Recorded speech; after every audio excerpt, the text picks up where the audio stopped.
शुक्र है आपको होश आ गया। कैसा महसूस कर रही हैं अब? मैं जाकर डॉक्टर को बुला लेती हूँ। वैसे एक लड़का बाहर आपका इंतजार कर रहा है। क्या आप उससे मुलाकात करना चाहती हैं? ठीक है, मैं उसे जाकर बुला लेती हूँ।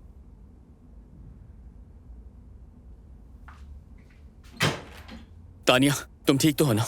हाँ यार, ठीक हूँ। मेरा बैग कहाँ है? वहाँ कोई बैग नहीं था। जब मैंने तुम्हें देखा तुम बेहोश पड़ी थी। शायद वो लोग ले गए हो। हमें कसेनिया को बताना होगा। अब बहुत देर हो चुकी है। उसका मैसेज आया था, वो अब हमें नहीं जानती और अब वो हमें धोखेबाज समझती है। मैंने उसे फोन किया लेकिन उसने ब्लॉक कर दिया मुझे। वो चाहे हमें कुछ भी समझे, लेकिन हमें उसकी मदद करनी होगी। अब इस मामले को हल करने के लिए आंटी ही हमारी आखिरी उम्मीद है। चले मामा, फोन उठाई जल्दी।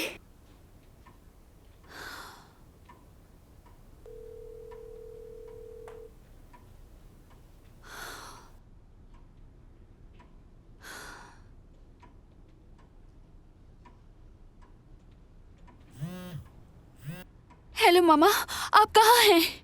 क्या आप रेजनुआ की बेटी बात कर रही हैं? जी, लेकिन आप कौन हैं?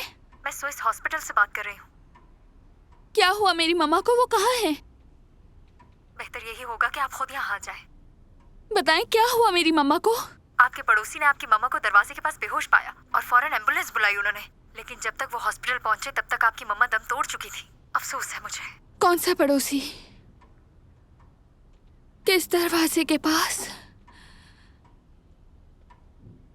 आप ये क्या कह रही हैं?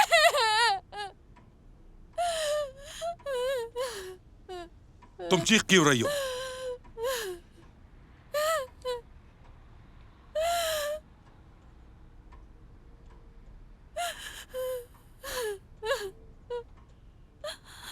मम्मा मर गई। ओह, आई एम सॉरी, लेकिन मैं इस वजह से अपने बच्चे को खोना नहीं चाहता। कल तुम निकोलाई के साथ अस्पताल जा रही हो। तुम दरिंदे हो बोरिस, दरिंदे दरिंदे हो तुम बोरिस। तुम्हारी वजह से मम्मा मर गई। मुझे तुमसे नफरत है, दरिंदे हो तुम। बंद करो ये तमाशा। तुम अभी और इसी वक्त हॉस्पिटल जा रही हो। मेरे बच्चे के लिए यही बेहतर है। बस मैंने सोच लिया है।